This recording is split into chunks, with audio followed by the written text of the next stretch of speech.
Connor, the Agriculture Minister, Mike Bibeau, said this week that agri-food producers in Canada need to increase output by 44% or more this year. Is that realistic?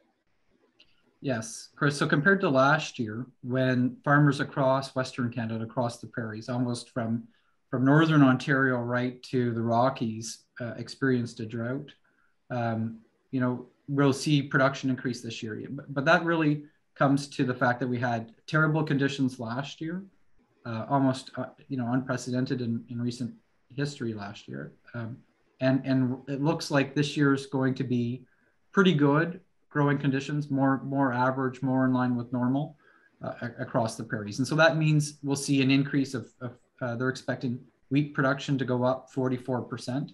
But it really underscores how much of an impact the weather can have on agriculture, how much of a difference it makes when we have a hot, dry summer across the prairie. So good news, it looks like things are better. It's been wet in southern Manitoba. Plantings have been delayed there. It's been dry in some parts of southern Alberta and southern Saskatchewan. Things have turned around. Things are looking better. And because of that, because we should hopefully have an average year, farmers will hopefully see production of wheat go up 44%, canola close behind that. But that really comes from just the difference between a good weather year and a bad weather year. And it's getting us to status quo. It's not producing more food at a time when the world needs more food. That's right. So this isn't about, again, this isn't a 44% of increase from average. This is taking us back to average. Last year really was a pretty bad year from a production level. And what it shows is how much, again, food production is at risk. It's one thing in Canada, but if you look at countries like China and India, which we don't often think about it, these are major wheat producers in their own right. If they saw that 44% decrease in yield and in production in a year like this because of bad weather, and it's become close, it's not been great in either of those countries, the consequences would be devastating. The ripple effects would be quite significant. What, if anything, can Canadian farmers do to increase output meaningfully, if anything?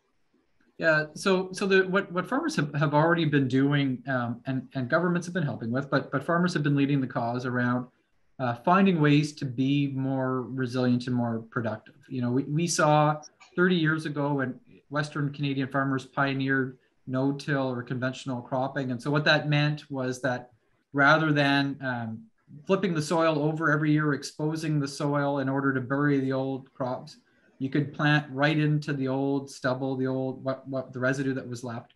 That meant that our soil built organic matter. That meant that our soil held more water, made agriculture on the prairies more resilient. So that was largely made possible through no-till or reduced tillage cropping systems with the help of crop protection products, herbicides and other tools like glyphosate. So farmers have used that to build a more resilient system.